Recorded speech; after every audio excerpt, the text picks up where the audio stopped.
এক নারীর কথা আসছে, ব্যভিচারী মহিলা, জিনা করে, পতিতা মহিলা, একটা কুকুরকে পানি পান করিয়েছে, আল্লাহ তাকে মাফ করে দিয়েছে।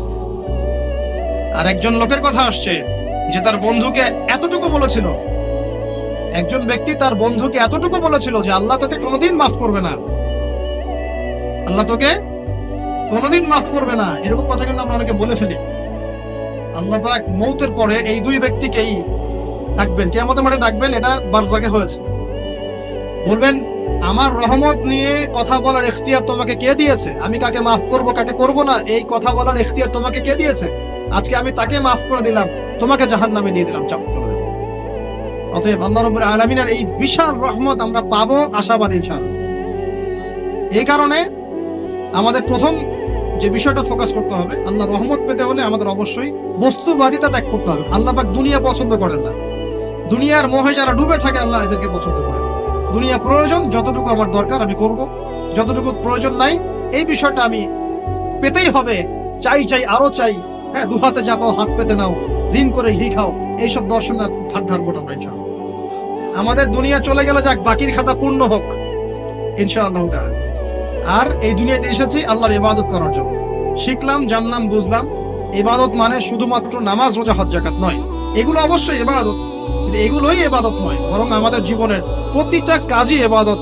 আমাদের স্ত্রীর মুখে ভাত তুলে দেয়া পর্যন্ত, একটা মুসলিম ভাইয়ের সাথে হাসি মুখে কথা বলা পর্যন্ত, মুসাফা করা পর্যন্ত, এভরি সিঙ্গেল ওয়ার্ড যা আমরা এই দুনিয়াতে করি, এগুলো ইনশাআল্লাহ তাআলা ইবাদত বলে কাউন্ট হবে যদি আমরা এগুলোকে তিনটা পদ্ধতিতে করি। এক, আল্লাহর সন্তুষ্টির জন্য করি।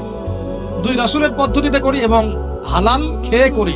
ইনশাআল্লাহ তাআলা আল্লাহ পাক আমাদের সবাইকে এভাবে ইবাদত করার তৌফিক দান। আর শেষ করার আগে আমি আর কয়েকটা পয়েন্ট টাচ করে শেষ করে দিচ্ছি, রাত অনেক গভীর হচ্ছে। আসন্ন রমজান মাস আমাদের সামনে আছে।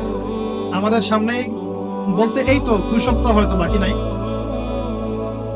আমি কয়েকটা পয়েন্টস খালি আপনাদের সাথে শেয়ার করবো, যে এই পয়েন্টগুলো যদি একটু ফোকাস করি, রমজান মাসটা গুনাহ মাফের উৎসব হবে ইনশাআল্লাহ। আমরা কলেজ লাইফে পড়তাম একটা ওয়ার্ড, উৎসবের উৎসাহ। উৎসবের উৎসাহ, এই যে ছায়ানট, উদিচি, এইসব জায়গায় যারা থাকে না, এরাও এই শব্দগুলো জানে না।